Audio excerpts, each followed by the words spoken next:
membuat kita kenyang, yang membuat badan kita ini nggak lapar, siapa? Jika Allah berkehendak tanpa makan atau tanpa minum, badan kita nggak apa-apa. Jadi puasa itu kekuatan iman antara mukmin dengan Allah, antara hambanya dengan Allah. Makanya Allah pernah bilang dalam hadis qudsi, apa bilangnya? Wa anna saum li wa anna ajzi bihi.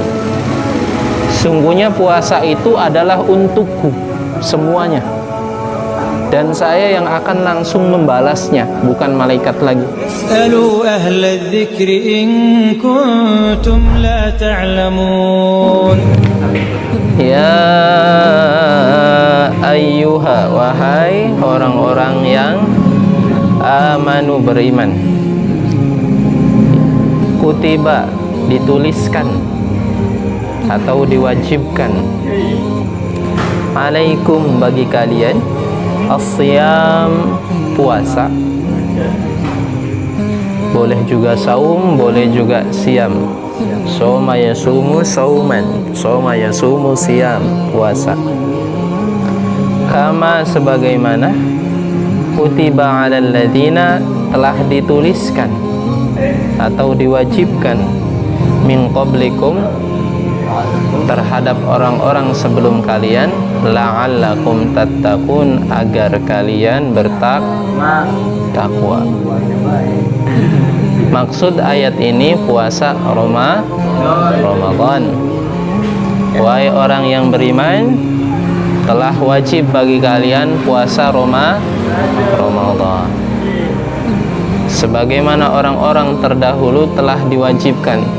Jadi kaum terdahulu itu sudah ada syariat puasa, hanya saja puasanya itu puasa selain Ramadan. Ada puasa Nabi Daud alaihi salam, sehari makan, sehari nggak makan. Kalau ditimpakan ke umatnya Muhammad, kuat nggak? Ke umatnya Nabi Muhammad, kuat nggak? Sebagian orang ada yang kuat, kebanyakan orang tidak kuat. Kenapa nggak kuat? Bukan badannya yang nggak kuat, tapi imannya yang tidak kuat. Syahwatnya yang membimbing dia supaya ayo makan, ayo makan, ayo makan. Enak loh nongkrong di kafe sebelah, enak loh seger minum di tengah siang hari. Imannya yang nggak kuat. Kalian nanti bulan Ramadan diuji dengan pegawaian di tengah terik panas matahari. Itu bukan badan kalian yang nggak kuat, imannya.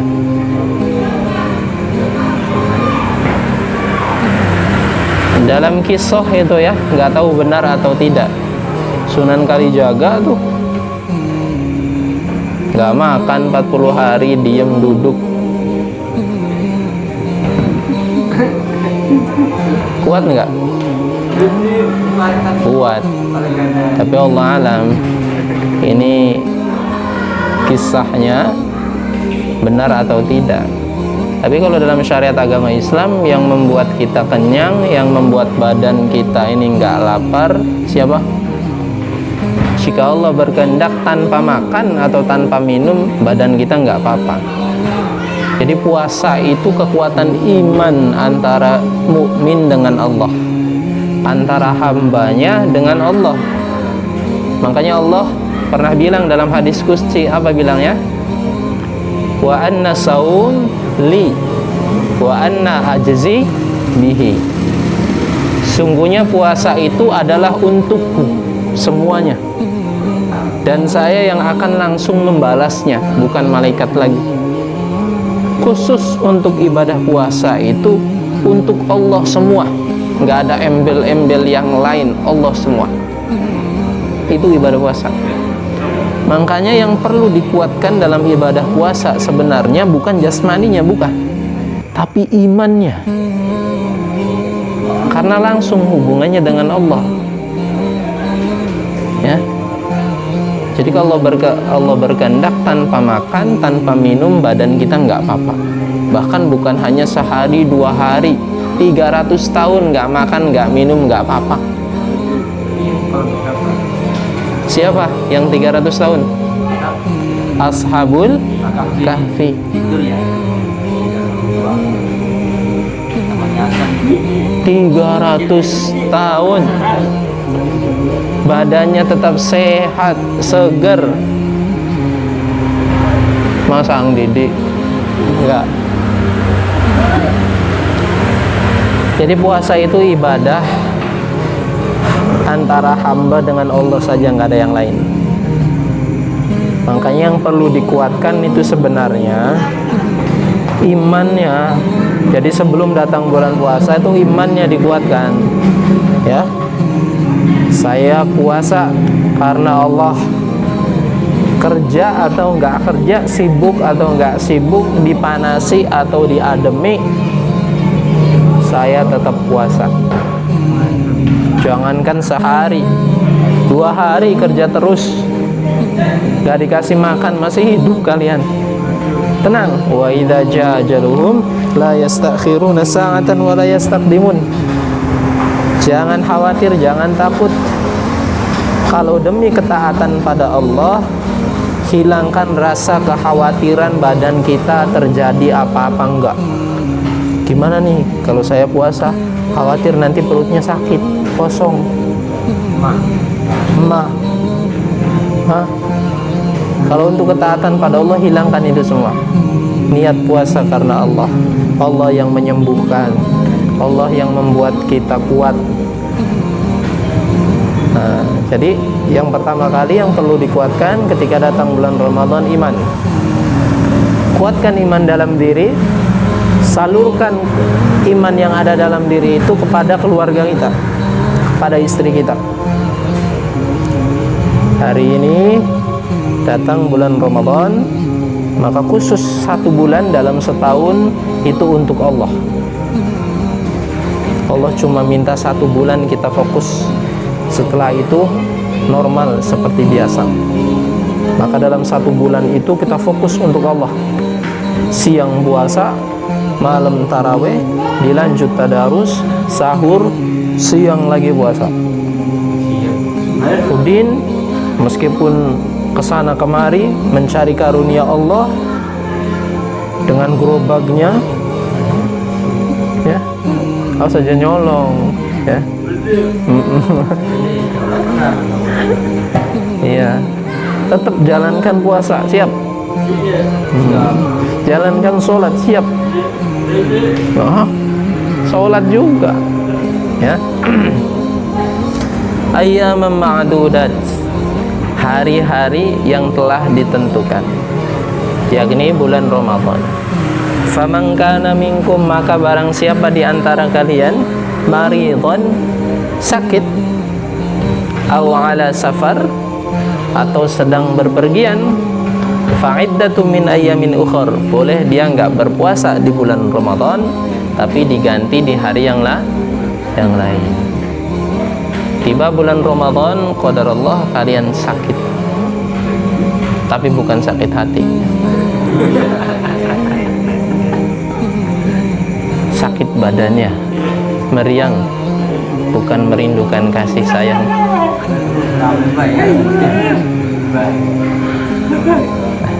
Pusing, bukan mikiri randa. Benar-benar sakit yang membuat badan itu kalau dipaksakan puasa mudarat akan lebih datang. Maka boleh bagi kalian untuk tidak berpuasa, tapi nanti dikodok. Kodonya maksimal sampai kapan? Jangan sampai ketemu bulan Ramadan lagi. Hari ini yang masih hutang puasa, maka nggak apa-apa berpuasa di tanggal 28, 29, 30 bulan Sya'ban, puasa kodok. Hati-hati, dicatat. Kodok sebisanya, ditambah dengan puasa Senin Kamis. Yang ngerasa waktu zaman jahiliyah nggak pernah puasa, perbanyakin puasa Senin Kamis. Itu untuk menutup kekurangan kita di puasa wajib. Balik dulu. Balik, ya jangan balik. Balik. Pakai kok balik. Nah, kalau belum balik nggak wajib puasa, nggak perlu dikodok juga, ya. Jadi yang boleh nggak berpuasa itu pertama siapa? Anak kecil yang belum balik, ya. Yang kedua, perempuan yang sedang haid atau nifas.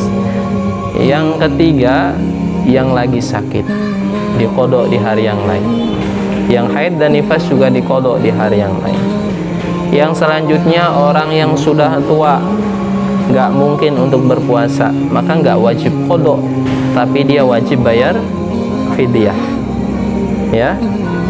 Yang selanjutnya, orang udah balik gini, tapi boleh nggak berpuasa. Kenapa demikian? Karena dia nggak punya akal, alias edwan, maka dia nggak wajib berpuasa. Kalau kalian udah gede, ngerasa udah balik, nggak mau puasa, edan dulu dah. Edannya di bulan Ramadan doang. Selepas Ramadan nggak edan. Ini edan bilit namanya. Ya, jangan ya.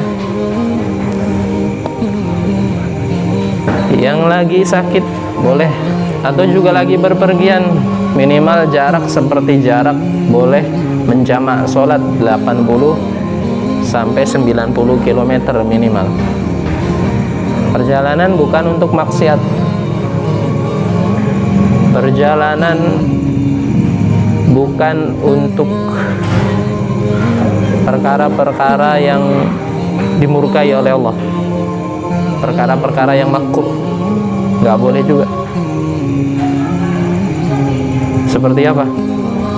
Misal kita ngantar temen nih, temennya mau kerja jadi kupu-kupu malam, ya, kita ngantar temen nih, itu perjalanan baik nggak?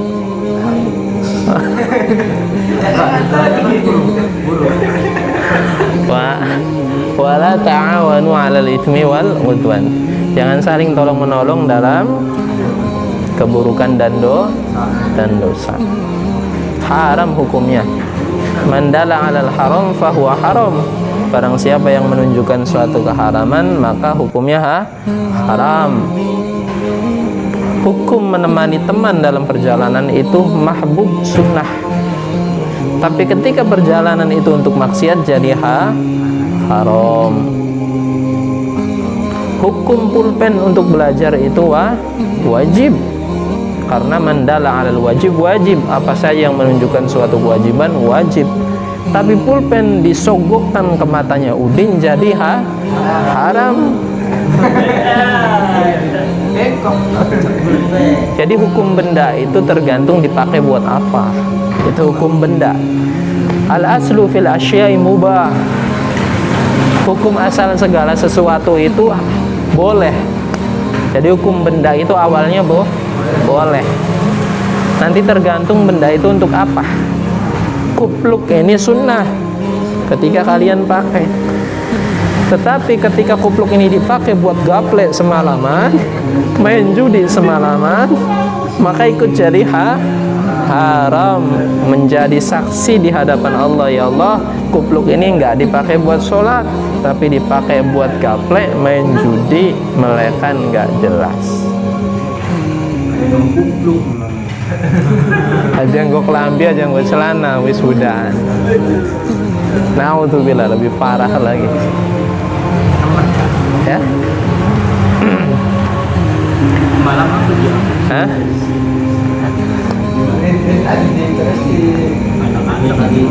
Kita doakan ya, yang wakaf Al-Quran ini Allah kasih hidayah. Allah ganti kerjaannya dengan jalan yang lebih baik. Ya.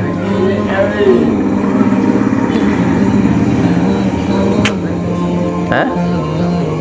Deleng wong gaplek. Iya, gimana tuh? Kalau dalam hadis begini, man ra'a minkum munkaran falyughayyirhu biyadihi. Fa illam yastati' fa bilisanihi, fa illam yastati' fa biqalbihi. Barang siapa yang melihat kemungkaran, maka kalau bisa dirubah dengan tangannya. Kalau dia mampu. Kalau nggak mampu, khawatir berantem dan lain sebagainya, maka cukup dengan lisannya. Nggak mampu juga dengan lisannya, kita nggak mampu, ngapain sih, siapa dia, siapa gue, ya, maka cukup dengan hatinya menolak. Kita lihat dia gaplek itu bukan berarti kita setuju, karena zaman sekarang itu susah. Kalau kita nggak gembul dengan mereka, nggak gembul melekan, kita kan melekan niatnya kan silaturahim untuk tuan rumah, bukan lihat dia main gaplek. Maka pada waktu itu bukan berarti kita setuju dengan amal mereka. Kita nggak setuju, dalam hati kita nolak aja udah, nolak.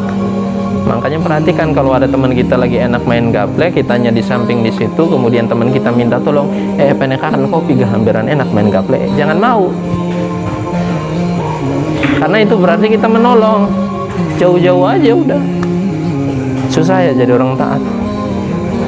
Hati-hati ya. Ya, itu namanya orang zuhud. Orang yang berhati-hati dalam beramal tuh kayak gitu. Makanya kalau akhir zaman ini ya seakan-akan nggak punya teman. Ya wajar, orang zuhud tuh begitu. Ada gurunya Ang Didi itu, dia nggak mau makan ayam yang sembelihannya dia aja, atau yang dia tahu nyembelihnya siapa.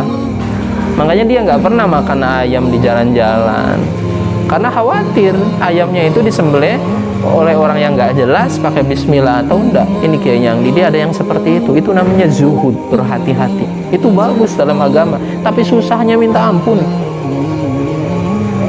Susahnya tuh minta ampun. Kalau kita lagi safari dakwah kemana ya, kita jajan makanan daging nggak dimakan, serba salah. Pokoknya yang daging-daging yang nggak jelas siapa yang nyembelih nggak dia makan. Itu bukan berarti dia itu berlebihan, nggak. Itu namanya kebaikan yang baik dalam agama. Itu namanya zuhud. Makomnya itu udah ada di zuhud. Kalau kita kan manusia biasa nih, ya, siapa aja yang nyembelih kita makan, kan gitu. Yang penting enak daging ayam, kan gitu. Memang secara hukum itu seperti itu, secara hukum fikih. Yang penting daging ayam, maka boleh kita makan. Entah siapa itu yang nyembelih, ya. Tapi kalau pengen jadi orang yang zuhud, ya hati-hati siapa yang nyembelih, ayamnya itu disembelihnya benar atau enggak. Bisa jadi disembelihnya dilindes kan. Allah a'lam bishawab, ya. Subhanallah wa bihamdihi, subhanallah wa bihamdika, asyhadu an la ilaha illa anta, astaghfiruka.